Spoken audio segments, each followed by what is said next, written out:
प्रश्नावली 3.2 पहले का छठा देख लो। 3x बटा 2 माइनस 5y बटा 3 बराबर माइनस का 2, x बटा 3 प्लस y बटा 2 बराबर 13 बटा 6। किस विधि से हल करना है? प्रतिस्थापन विधि। दो समीकरण है ना, तो पहले इनको कैसे बनाओगे? रैखिक रूप में, है ना। देखो भिन्न में दी हुई है जो गुणांक है, कैसे करोगे? पहले का लघुत्तम लोगे ना, क्या आएगा? लघुत्तम 6 आएगा ना। मैं लिख देता हूं नीचे 6। हाँ, और माइनस में 5 किससे गुणा होगा? 2 से, तो कितना हो जाएगा? 10y। 10y बराबर क्या होगा? माइनस का 2y, इसे गुणा कर देंगे अभी।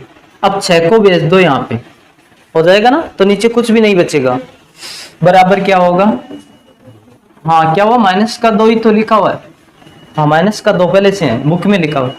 9x माइनस का 10y बराबर क्या हो जाएगा? माइनस का 12। हो गया? कट नहीं रहा है ना कुछ भी। देखो 3 का यहां जा रहा है, लेकिन इसमें 2 का जा रहा है, इसमें 2 का नहीं जा रहा है, तो समीकरण हो जाएगा 1 नंबर। हो गया? अब कौन से वाले से बनाएंगे? ये जो लिखा है ना, इससे बना लो। क्या आएगा लघुत्तम इसका भी? 6 आएगा ना। यहां क्या होगा? 2x प्लस 3y, और बराबर में क्या हो जाएगा? 13 बटा 6, पहले से लिखा हुआ है। हाँ, अब कुछ कटेगा क्या ये बताओ? हाँ, कट जाएगा ना, ट्रांसफर करने की जरूरत ही नहीं है, वर्जक गुणा की जरूरत नहीं पड़ेगी। 6 से 6 क्या आ गई समीकरण? 2x प्लस 3y बराबर 13, समीकरण 2। अब देखो इस प्रकार करना चाहो तो ऐसे कर सकते हो, या क्या करोगे? इसको मान लो समीकरण 1 है ना, इसको मान लो समीकरण 2। यहाँ पे क्या लिखना है? समीकरण 1 से, ताकि ये कंफ्यूजन ही ना हो। समीकरण 1 से क्या समीकरण आ जाएगी? कितने नंबर आएगी ये? 3 हो जाएगी ना, क्रम से ही तो लगाते हैं। ये 3 हो गई। यहाँ पे क्या लिख दोगे? समीकरण 2 से। इससे कंफ्यूजन नहीं होगा। ऐसे आप करोगे तो प्रॉब्लम हो जाएगी, फिर कौन से में मिक्स हो जाएगा। समीकरण 2 से कौन सा वाला बन जाएगा? समीकरण 4। अरे कोई दिक्कत थोड़ी है, समीकरण 1 2 लगा दिया ना। अब किस समीकरण से मतलब है हमें? 3 और 4 से। 1 और 2 को भूल जाओ। अब कैसे करोगे? कौन से वाला लोगे बताओ? जो 4 नंबर है ना, उसमें से ले लेंगे। 4 नंबर को आगे हल करेंगे, 2 वाला लेंगे, 3 वाला लेंगे, कोई सा भी ले लो। 2x बराबर 13 माइनस 3y ना। x बराबर क्या हो जाएगा? x बराबर 13 माइनस 3y बटा 2। x का मान क्या आ गया? 13 माइनस 3y बटा 2। क्या मान लोगे इसको? समीकरण, हाँ, कोई दिक्कत थोड़े मानने में। 1 2 मान लिया, फिर 3 4 5 किस में रखना है बताओ अपना? किस में रखो? 3 में, 1 में, किस में रखो? 3 में रखेंगे ना। समीकरण 5 का मान, या ऐसे लिख दो 5 से x का मान, है ना।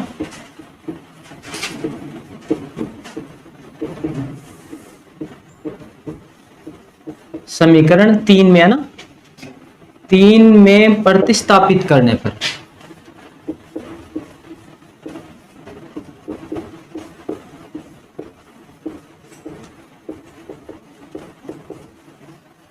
तीन में क्या लिखा हुआ है? 9x minus 10y। 9 गुणा क्या हो जाएगा? 9 से गुणा क्या होगा? 13 माइनस 3y बटा 2। हाँ, बाद में आगे क्या लिखा हुआ है? 10y, है ना। तो माइनस का 10y बराबर क्या लिखा हुआ है? हाँ, माइनस 12 है क्या? माइनस का 12, हाँ, माइनस का 12। अब क्या करना है? कट रहा है क्या? देखो नहीं कट रहा ना, तो क्या करना पड़ेगा? लघुत्तम लेना है क्या?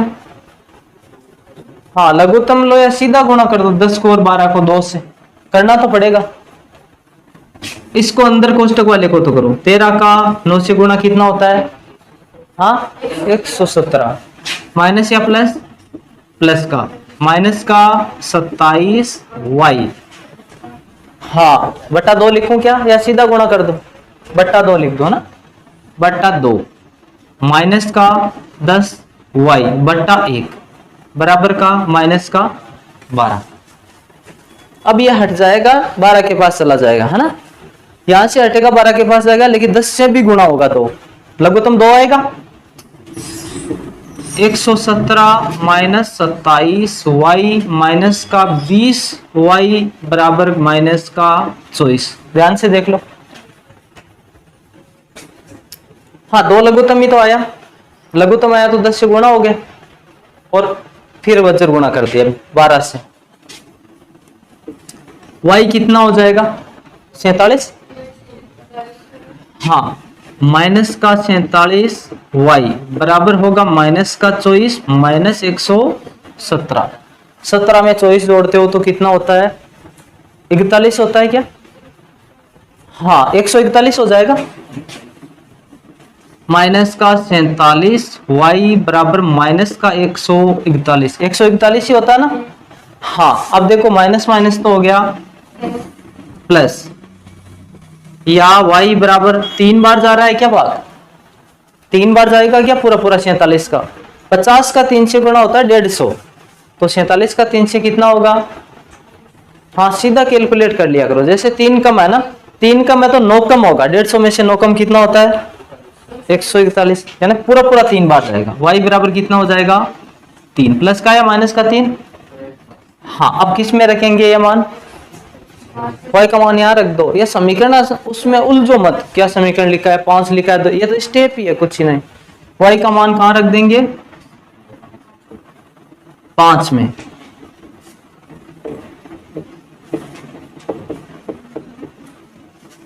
पांच में रखोगे तो क्या आ जाएगा? अक्स बराबर क्या आएगा? अक्स बराबर क्या आ जाएगा? 13 माइनस 3 गुणा 3, है ना, 13 माइनस 3 गुणा 3 बटा बटा कितना है? 2, भाग में 2 है ना, या अक्स बराबर क्या हो जाएगा? 13 में से 9 बटा 2, या अक्स बराबर 4 बटा 2, या अक्स बराबर 2, यह आ गया है अक्स का मान। y का मान कितना आया? 3, अक्स का मान कितना? 2। ये हो जाएंगे अक्स और y इसके आंसर। क्या कहते हैं ना वैसा ही है, इसमें करना क्या है, यहाँ पे मान रख दो। क्या करना है तीसरे क्वेश्चन में? इनको हल करना है पहले तो, उसके बाद क्या करना है? अक्स और y का मान आएगा, हमेशा आता ही है वो, तो वो कहाँ पे रखना है? इसमें इक्वेशन में रख देना है। तो इसको कैसे हल करेंगे? इसको तो समीकरण 1, क्या इसको सरल रूप में लिख सकते हैं क्या? कैलकुलेशन छोटी हो जाए। हाँ गलत उत्तर नहीं आएंगे हमारे। x माइनस 2y बराबर माइनस का 12, समीकरण 2। अच्छा आपने कुछ नोटिस किया था, ऐसा मैंने लिखा ना और ऐसा भी लिखा, यदि ये दो अलग अलग इक्वेशन भी तो है, जैसे क्या होती है संपाती रेखाएं, है ना, संपाती हो गए ना ये, लेकिन हम इक्वेशन सरल करें तो ऐसा लिख सकते हैं छोटे रूप में, क्योंकि हमें प्रतिस्थापन विधि काम में लेना। अच्छा कौन सा वाला ले ये बताओ? अक्स का मान रखूं मैं? 2 में से अक्स बराबर क्या हो जाएगा? सीधा यही लिख देता हूं, माइनस का 12 प्लस 2y, ठीक है क्या? या आप ऐसे भी लिख दो 2y माइनस 12, एक ही बात है। समीकरण क्या मान लेंगे इसको? 3। यहां तक तो बहुत आसान चल रहा है। किस में रखेंगे? समीकरण 3 से अक्स का मान, समीकरण किस में? 1 में ना, 1 में प्रतिस्थापित करने पर, यह भी लिखना होता है आपको प्रतिस्थापन विधि में।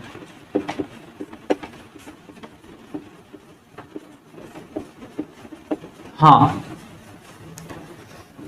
एक समीकरण क्या है? 2x प्लस 3y बराबर 11।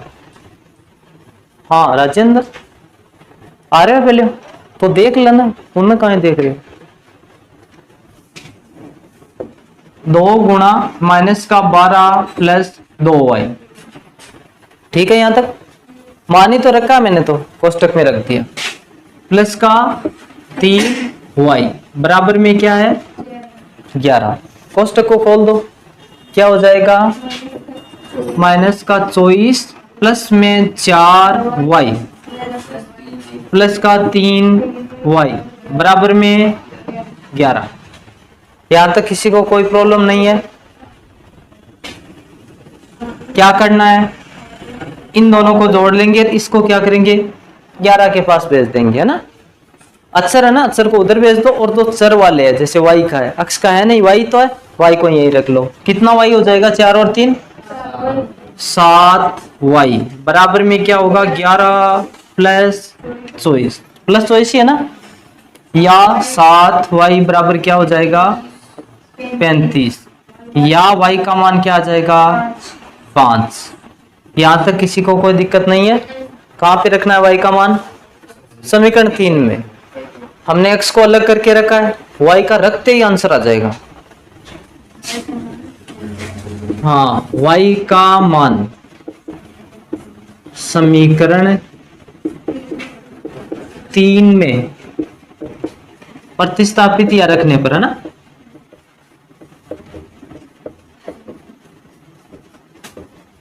करने पर x बराबर क्या हो जाएगा माइनस का 12 प्लस 2 गुणा y का मान कितना आया 5 बराबर क्या होगा x बराबर माइनस का 2 आ जाएगा ना, -2। 5 दूनी 10, 12 में से 10 होंगे तो माइनस का 2। x का मान कितना आया 2, माइनस का y का 5, y का मान है प्लस का 5। किस में रखना है? जो इक्वेशन थी ना y बराबर mx प्लस 3, उसमें रख दो। x तथा y का मान y बराबर mx प्लस 3 में रखने पर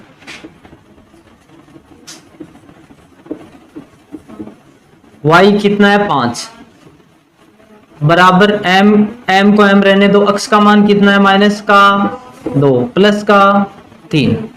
अब क्या करना है हमें, 3 को इधर भेज दो, है ना, और m को -2 से गुणा कर दो। इधर आ जाएगा तो क्या हो जाएगा माइनस होगा 3, 5 माइनस 3 बराबर माइनस का 2m, माइनस का 2m। जैसे हम अक्ष से गुणा करते हैं ना, जैसे 2 को अक्ष से गुणा किया तो कितना होता है 2x, 2 को y से गुणा करते हो कितना होता है 2y, तो 2 को m से गुणा करोगे कितना होगा 2m, और माइनस का चिन्ह है तो माइनस का हो जाएगा। यहाँ क्या बचेगा प्लस का 2 बराबर में -2m। देखो 2 से 2 कट जाएगा, भाग देने की जरूरत ही नहीं, बराबर है ना, लेकिन चिन्ह क्या रहेगा माइनस का। तो m का मान कितना आएगा बताओ, m का मान 0 या 1 आएगा। 0 कैसे हो गया, 1 हुआ ना, जैसे 2 में 2 का भाग दूंगा तो 1 क्या होगा, काटते हो तो 0 नहीं बनता है, माइनस का 1। यह हो जाएगा इसका आंसर। क्वेश्चन नंबर 3, निम्न समस्याओं में रैखिक समीकरण युग्म बनाइए तथा उनके हल प्रतिस्थापन विधि द्वारा ज्ञात कीजिए। इसका पहला है, तीसरे का पहला ना, इसमें लिखा हुआ है 2 संख्याओं का अंतर 26 है ना, 2 संख्याओं का अंतर 26 है। एक संख्या दूसरी संख्या की 3 गुनी है, तो उन्हें ज्ञात करो। संख्या क्या मान लेंगे ये बताओ, एक को x मान लेंगे, दूसरी को y। माना प्रथम संख्या ना बराबर x, और दूसरी संख्या क्या मानेंगे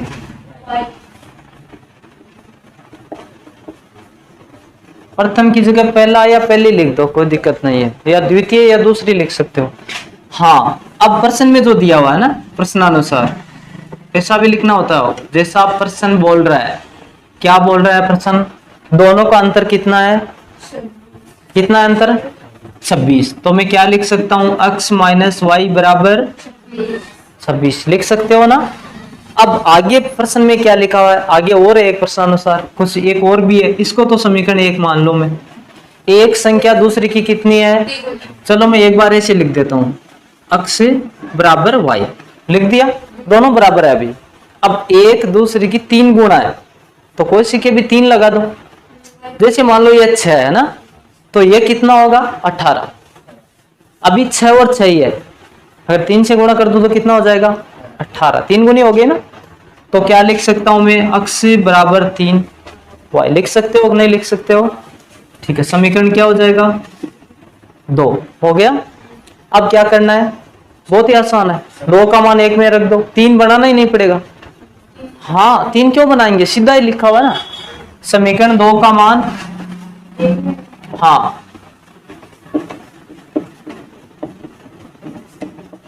समीकरण 1 में प्रतिस्थापित करने पर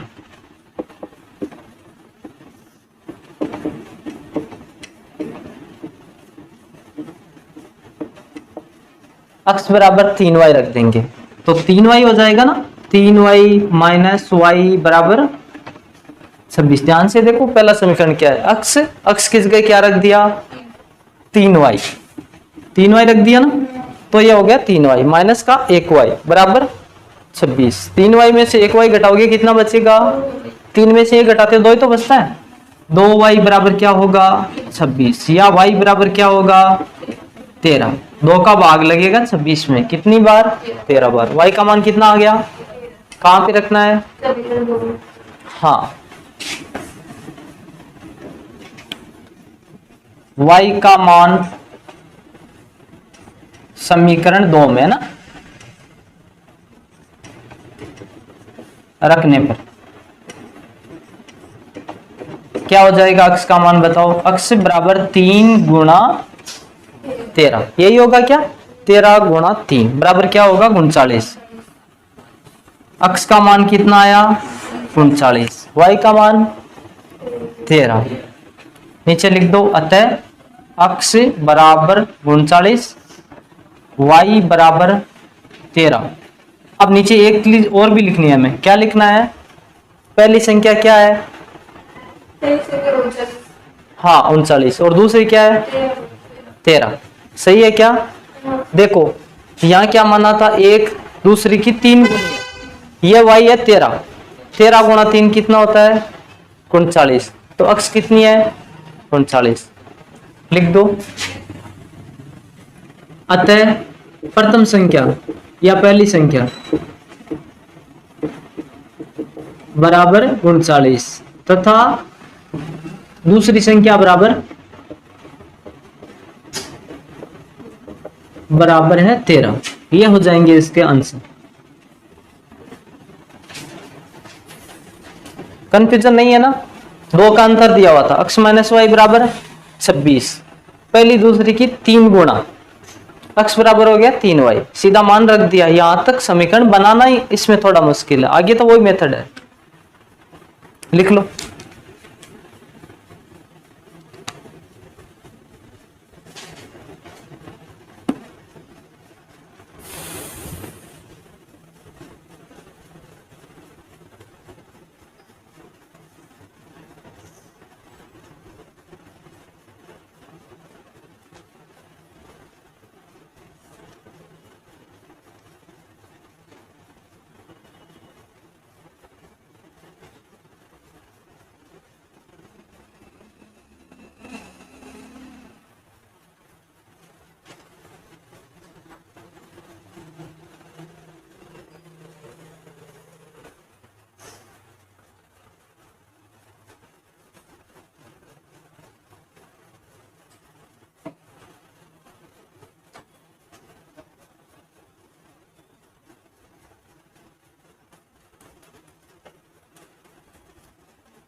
बैठा दूं,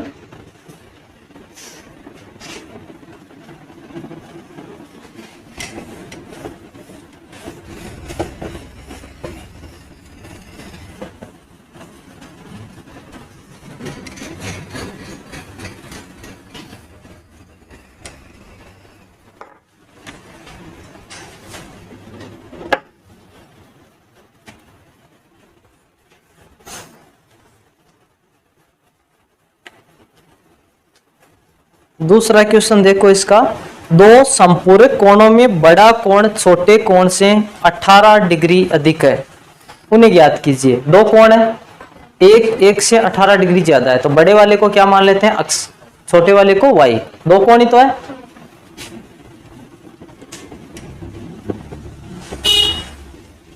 माना बड़ा कोण बराबर अक्स है ना, और छोटा कोण क्या मान लेते हैं वाई।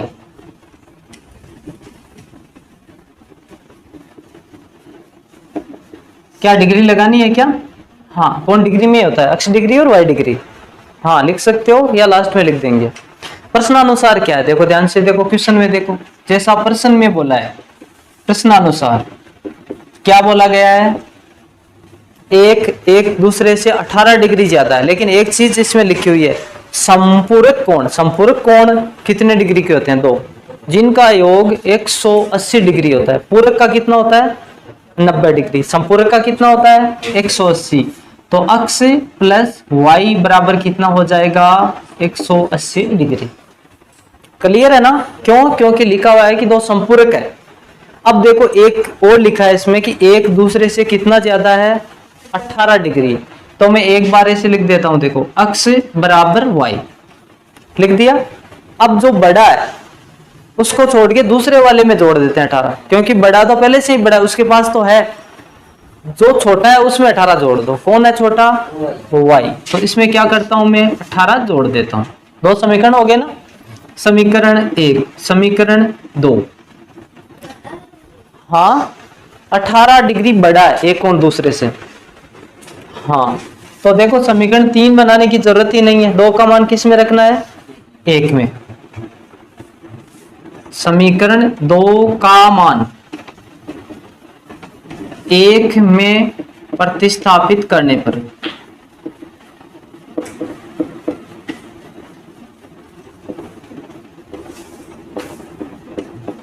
क्या आ जाएगा? अक्स का मान क्या रखना? y plus 18। तो 1 नंबर समीकरण में अक्स की जगह क्या रख देता हूं मैं? y प्लस 18 और प्लस y यही बराबर 180 डिग्री। यहां तक कोई दिक्कत नहीं है। 2y हो जाएगा ना। 2y बराबर क्या होगा? 180 माइनस 18, या 2y बराबर क्या होगा? 180 में से 18 कितना बचेगा? 162। 162 या y बराबर कितना होगा? 81 डिग्री होगा क्या? तो y का मान कितना आ गया है? 81। किस में रखना है? इसमें रख देंगे तो अक्स का कितना आ जाएगा? y का मान किस समीकरण में? समीकरण 2 में। हाँ क्या होगा बताओ? अक्स बराबर 81 प्लस 18 कितना हो जाएगा? 99 हो गया ना। यह हो गया है 99। अब लिख सकते हो आप, अतः बड़ा कोण कितने डिग्री का है? कितना है? 99 ना। और छोटा कोण कितने डिग्री का आया? क्या 18 का ही है क्या डिफरेंस? देख लो। और ये हो जाएंगे इसके आंसर। बस ध्यान में क्या रखना है कि जो भाषा है ना उससे क्वेश्चन कैसे बनाना है। दो संपूरक कोण थे, संपूरक का योग कितना होता है? 180 डिग्री। एक दूसरे से 18 ज्यादा है, तो पहले क्या करते हैं? दोनों को बराबर लिख देते हैं। अब जो छोटा बड़ा है, छोटे के लगाओगे या बड़े के लगाओगे? जो भी ज्यादा कम है, छोटे के पास तो बड़े के पास तो पहले से ही है, तो छोटे को 18 दे देंगे, दोनों बराबर हो जाएंगे। जैसे कुछ तोलते हैं ना, कुछ कम होता है उधर ही तो रखते हैं, और हाँ वही इसमें होता है समीकरण में। क्लियर हुआ? अगला क्वेश्चन देखो। एक क्रिकेट टीम के कोच ने 7 बल्ले और 6 गेंदे 3800 रुपए में खरीदी। बाद में उसने 3 बल्ले तथा 5 गेंदे 1750 रुपए में खरीदी। प्रत्येक बल्ले और प्रत्येक गेंद का मूल्य ज्ञात करो। क्या मानोगे? एक गेंद का मूल्य, एक बल्ले का मूल्य क्या मान लोगे? x रुपए। और एक गेंद का, चौथा क्वेश्चन है ना, तीसरा क्वेश्चन है ना। एक माना एक बल्ले का मूल्य कितना मानना है आपको? अक्ष रुपए तथा एक गेंद का मूल्य कितना मानना है, y रुपए।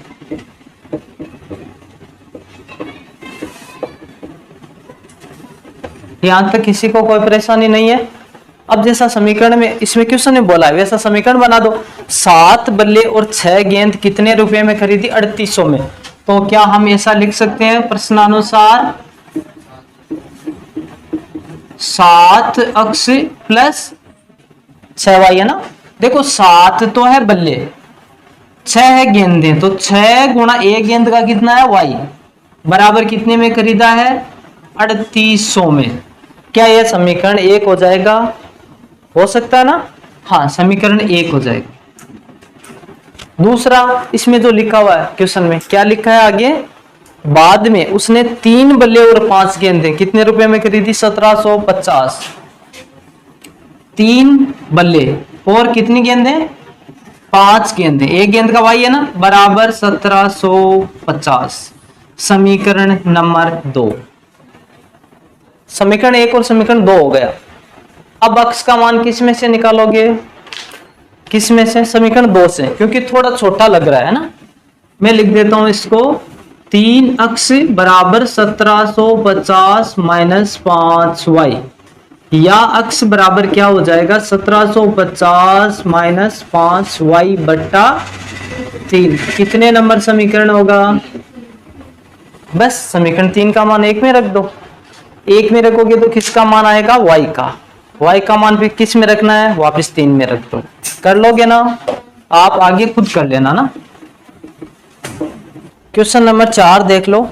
एक नगर में टैक्सी के भाड़े में एक नियत भाड़े के अतिरिक्त चली गई दूरी पर भाड़ा सम्मिलित किया जाता है। नियत का मतलब फिक्स, जैसे 50 रुपए लगने हैं तो वो तो लगेगा ही, इसके अलावा अतिरिक्त जितना होगा वो अलग लगेगा। 10 किलोमीटर दूरी के लिए भाड़ा है 105 रुपए तथा 15 किलोमीटर के लिए भाड़ा है 155 रुपए। नियत तो मतलब फिक्स है ना। इसके अलावा 10 किलोमीटर के लिए कितना लग रहा है, 105, 15 के लिए 155। नियत भाड़ा तथा प्रति किलोमीटर भाड़ा क्या है। इसके अलावा नीचे लिखा है कि एक व्यक्ति को 25 किलोमीटर यात्रा करने के लिए कितना भाड़ा देना होगा। 25 किलोमीटर यात्रा करेगा तो कैसे ज्ञात करेंगे, नियत जो लगेगा वो तो लगेगा ही, जैसे मान लो 100 रुपए लग रहे हैं वो लगेगा। इसके अलावा 25 गुणा हो जाएगा y, एक को x मान लेंगे एक को y। तो यहां पे लिख देते हैं, माना नियत भाड़ा मतलब किराया कितना मान लेंगे, अक्ष रुपए मान सकते हो ना, फिक्स है इसको मान लिया अक्ष। और प्रति किलोमीटर जो लग रहा है, जैसे 10 किलोमीटर के लिए लगा, 15 के लिए लगा, 25 के लिए अलग जो लग रहा है उसको क्या मान लेंगे, तथा प्रति किलोमीटर भाड़ा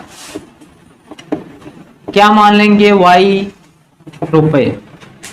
मतलब जो फिक्स लग रहा है उसको मान लेते हैं अक्ष। जैसे अक्ष का मतलब मान लो 100 रुपए है ना, और जैसे 10 किलोमीटर चला तो y से हो जाएगा गुणा। y का मान लो 5 रुपए हर किलोमीटर के है, तो 10 किलोमीटर के कितने हो गए, 50 रुपए, तो कुल कितने हो गए, 150 हो गए ना।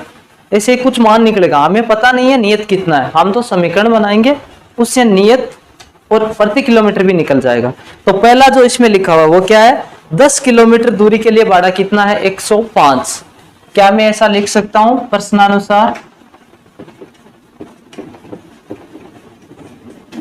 देखो अक्ष तो नियत है ना, फिक्स है वो तो लगेगा ही लगेगा। इसके अलावा 10 किलोमीटर के लिए कितना लग रहा है, कितना लग रहा है, 105। क्या उसमें नियत भी शामिल है, शामिल है क्या, फिक्स है वो तो लगेगा ही लगेगा। इसके अलावा 10 किलोमीटर के लिए कितना लग रहा है, 105, तो टोटल हो गया ना 105। अक्ष प्लस 10 y बराबर कितना हो जाएगा, 105। देखो कितना आसान हो गया क्वेश्चन, बराबर 105, एकदम आसान। समीकरण 1 आ गया, बस ये आते हमारा तो सॉल्यूशन निकल गया। एक समीकरण और बनाना है, कैसे आप बनाओ, अक्ष प्लस 15y बना सकते हो। अक्ष प्लस 15y बराबर कितना, 155 लिखा है क्या, 155, ये हो जाएगा समीकरण 2। हल कर लोगे ना आगे तो। एक मान लो 1 नंबर का 2 में रख दो या 2 का 1 में रख दो, उसमें ज्यादा इसमें है नहीं, क्योंकि गुणांक है ही नहीं x का, रख लोगे। लास्ट में क्या करना पड़ेगा, आगे सॉल्यूशन करने के बाद आपको लास्ट में क्या करना है, 25 किलोमीटर के लिए भाड़ा निकालना है। कैसे निकालोगे, x प्लस 25y कर लोगे लास्ट में। इसमें पूछा है देखो, एक व्यक्ति को 25 किलोमीटर यात्रा करने के लिए कितना देना होगा, मतलब फिक्स देना है आपको, इसके अलावा प्रति किलोमीटर जैसे 3 रुपए 5 रुपए जो भी लग रहे हैं वो भी शामिल करना है। तो लास्ट में यह भी आंसर निकलेगा और यहाँ एक x का मान आएगा, एक आपके y का मान आ जाएगा। x और y का मान इसमें रख दोगे तो आपका लास्ट वाला आंसर भी आ जाएगा। कर लोगे ना, कोई दिक्कत नहीं है। यहाँ तक की दिक्कत होती, अब तो दिक्कत है ही नहीं, जैसे पिछले क्वेश्चन करते आए वैसे ये करना है। अगला देख लो 5 नंबर वाला क्वेश्चन।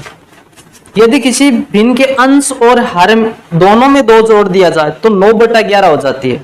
क्या मैं अंश को x और हर को y मान सकता हूं क्या, नहीं तो क्वेश्चन सोल्व होगा नहीं। क्वेश्चन नंबर 5, माना अंश बराबर x है ना, तथा हर बराबर क्या y। अंश जानते हो, जो भिन्न में ऊपर लिखी हुई होती है उसको अंश कहते हैं और नीचे वाले को क्या कहते हैं, y। हाँ, तो इसमें क्या लिखा हुआ है, अंश और हर दोनों में 2 जोड़ दिया जाए। क्या मैं ऐसे लिख सकता हूं, पहले तो ये भिन्न होगी, देखो यही तो होती है भिन्न, ऊपर वाला अंश नीचे वाला हर, दोनों में 2 जोड़ दिया जाए तो क्या कर लूं मैं, x प्लस 2 y प्लस 2 बराबर क्या हो जाएगा। क्वेश्चन में लिखा है यदि मैं अंश और हर दोनों में 2 जोड़ दूं तो क्या हो जाएगा, भिन्न बन जाएगी 9/11। तो बराबर लिख देते हैं 9/11। इसको हल कर सकते हो क्या, पहले इसको हल करते हैं फिर आगे वाली इक्वेशन देखते हैं क्या है। क्या करना पड़ेगा जल्दी से देखो, वज्र गुणा। हाँ, हमें वज्र गुणा करना है, इसको इससे गुणा कर दो, इसको यहाँ लेके आ जाओ, 11 को ऊपर लेके आ जाऊंगा और y प्लस 2 को 9 के पास लेके चला जाऊंगा, रेखिक बन जाएगा। 11 x प्लस 2 बराबर में 9 y प्लस 2। कोई दिक्कत नहीं है, गुणा कर दो। 11x प्लस 22 बराबर में 9y प्लस का 18। हम y को इधर लेके आएंगे ताकि हमें रेखिक समीकरण मिल सके। 11x माइनस 9y, अब बराबर में रखना चाहो तो बराबर में रख दो, या 18 को इधर लेके आ जाओ, एक ही बात है, बराबर 0 कर देंगे। प्लस 22 माइनस का 18 बराबर में क्या बचा, 0, कुछ नहीं बचा। समीकरण क्या बनेगी, 11x माइनस का 9y प्लस का 4 बराबर 0, या आप ऐसे भी लिख सकते हो 11x माइनस 9y बराबर में माइनस का 4। समीकरण नंबर 1। आगे वाला देखो क्वेश्चन क्या बोल रहा है, आगे लिखा हुआ है यदि अंश और हर में 3 जोड़ दिया जाए तो क्या बन जाएगी, 5/6। यदि 3 जोड़ दें प्रश्नानुसार क्या जोड़ना है इस बार, 3 x प्लस 3 बट्टा y प्लस 3। यहां तक किसी को कोई दिक्कत नहीं है ना, भिन्न है तो अंश और हर भी होंगे, और क्वेश्चन में बोला है कि दोनों में 3 जोड़ दो, क्या बन जाएगी 5/6। बस गुणा कर दो, तिरछा गुणा करना है हमें, 6 को किससे गुणा करना है, x प्लस 3 से। क्या हो जाएगा, सीधा लिख देता हूं 6x प्लस 18 होगा क्या, हाँ। y प्लस 3 को किससे करना है, 5 से, 5y प्लस 15। 6 के पास 5y को लेके आ जाएंगे 6x, क्या हो जाएगा 6x माइनस का 5y, 15 को 18 इधर लेके आओगे तो बचेगा प्लस का 3 बराबर में 0। ये इक्वेशन आ जाएगी 2 नंबर वाले। आप तो हल कर लोगे, कोई दिक्कत नहीं है। क्या करना है, 6x बराबर लिख दोगे माइनस का 3 प्लस 5y, कर लोगे ना, हाँ ये भी आप कर लेना। समीकरण 1 और 2 से x और y के मान। छठा क्वेश्चन देखो, 5 वर्ष बाद जेकब की आयु उसके पुत्र की आयु से 3 गुनी हो जाएगी। 5 वर्ष पूर्व जेकब की आयु उसके पुत्र की 7 गुनी थी। उनकी वर्तमान आयु क्या है? ऐसे प्रश्न कर सकते हो क्या आयु वाले? बहुत आसान लगते हैं। हाँ, सबसे पहले लिख दो क्या? हाँ, मैं यहां बना देता हूं एक चार्ट। वर्तमान आयु 5 वर्ष बाद,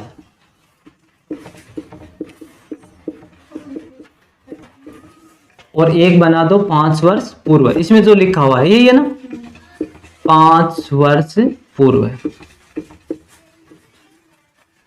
हाँ, और यहां लिख देता हूं नाम क्या है? जेकब। और एक क्या है? पुत्र, है ना। क्या मान लेंगे जेकब की? अक्ष।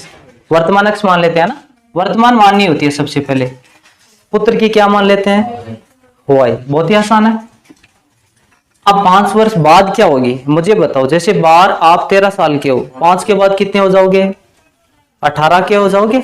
हाँ, तो क्या मैं 5 प्लस लिख दूं? अक्ष प्लस 5 लिख दो ना, यह हो जाएगा अक्ष प्लस 5। क्या 5 वर्ष बाद वाई वाले में नहीं बढ़ेगी? हाँ, पुत्र की भी क्या हो जाएगी? Y plus 5। 5 वर्ष पूर्व क्या होगी यह बता दो? माइनस हो जाएगा। जैसे 13 के हो तो 5 वर्ष पूर्व कितने थे? 8 के, यही तो होगा। तो हो जाएगा अक्ष माइनस 5। ये क्या हो गया है? Y minus 5। चार्ट बनाओगे तो गलत होगा ही नहीं, बिल्कुल आसान हो गया। क्लियर दिख रहा है क्या करना है? अब क्वेश्चन में जैसे बोला है ना वैसा लिख दो। 5 वर्ष बाद, पहले क्या लिख देते हैं? 5 वर्ष बाद वाला। 5 वर्ष बाद में देखो क्या है? अक्ष प्लस 5 लिखना पड़ेगा, और y प्लस 5। इतना तो लिखना ही लिखना है। आगे क्वेश्चन में जो बोला है बराबर का चिन्ह लगा दो। अब बराबर तो है नहीं, इसमें क्या बोला है? उनके जेकब की आयु उसके पुत्र की आयु से 3 गुनी हो जाएगी। 3 गुनी 5 वर्ष बाद। तो 3 गुनी 3 किसके लगाऊं ये बताओ? इसके तो लगाना है, क्योंकि अक्ष तो पहले से बड़ा है, तो जो छोटा है उसके तो लगेगा। 3 y प्लस 5 के लगेगा ना, 3 गुनी हो जाएगी। किसकी? इसकी आयु की 3 गुनी। इसका मतलब हमें बैलेंस बनाने के लिए किसको 3 देना पड़ेगा? इसको। किसी को समस्या नहीं है ना? यहां से हमने दोनों उठा लिया, 5 वर्ष बाद वाला। एक अक्ष प्लस 5 को उठाया, एक y प्लस 5 को उठाया, बीच में बराबर का चिन्ह लगा दिया। जैसे क्वेश्चन में बोला था वैसा कर दिया। तो आगे क्या हो जाएगा? अक्ष प्लस 5 बराबर 3y प्लस 15। क्या मैं इसको इधर लेके आ जाऊं? अक्ष माइनस का 3y और बराबर 5 को उधर भेज दो, ताकि हमें कैलकुलेशन में उधर अक्षर को उधर ही रखना होगा। नहीं तो कितना हो जाएगा? 15 माइनस 5, या अक्ष माइनस 3y बराबर क्या हो जाएगा? 10। समीकरण कौन सा हो जाएगा? 1। कितना आसान हो गया, कोई भी समस्या नहीं है। बस हमें बराबर का चिन्ह लगाना है, गुणांक लिख दो। जितना है 3 गुणा 5 गुणा। आगे भी कुछ बोल रहा होगा, जैसे 5 वर्ष पूर्व है, 5 वर्ष पूर्व की बात हो रही है। हमें अभी तक क्वेश्चन को पूरा नहीं पढ़ना है, इतना लिख दो। अक्ष माइनस 5, वाई माइनस 5। अब देखो क्या है, बोला क्या है इसमें, कितना गुना होगा? 7 गुनी हो जाएगी, है ना। 7 गुनी थी, सॉरी पहले थी तो 7 गुनी थी। अब 7 किसके लगेगा? जो छोटा है उसके तो लगेगा, यानी वाई वाले के लगेगा ना। जो बड़ा है उसके तो कैसे लगेगा? तो 7 किसके लगाना है? Y minus 5। आगे हल कर दो। अक्ष माइनस 5 बराबर का 7 वाई माइनस 35। वाई को इधर लेके आएंगे, क्या हो जाएगा? अक्ष माइनस 7 वाई बराबर क्या होगा? मैं उधर ही छोड़ दूंगा अक्षर को, ताकि हमें कैलकुलेशन में इधर लेके आऊंगा तो वापस भेजना पड़ेगा। एक बार खींचो वापस धक्का लगाओ, क्या फायदा? माइनस 35 प्लस 5 सही लिखा है क्या? देख लो, ध्यान से देख लो। माइनस का 30 बचेगा क्या? अक्ष माइनस 7 वाई बराबर माइनस का 30। समीकरण नंबर क्या हो गया? 2। वर्तमान आयु पूछी है, क्या निकालना है? अक्ष और वाई का मान। उत्तर कहां से आएगा? इनमें से होगा, अक्ष और वाई का। निकाल सकते हो, अब तो कर लोगे ना। समीकरण 1 से क्या करोगे आप? अक्ष बराबर 10 प्लस 3y। समीकरण 1 क्या है? x माइनस 3y बराबर 10 है ना, तो हम लिख देंगे x बराबर 10 प्लस 3y। ये समीकरण बना लेंगे कितने नंबर वाला? 3। बस 3 का 2 में मान रख दो। 3 का 2 में मान रखोगे, किसका मान आएगा? y का। y का मान वापस उसमें रख देंगे। कर लोगे? एकदम क्लियर है?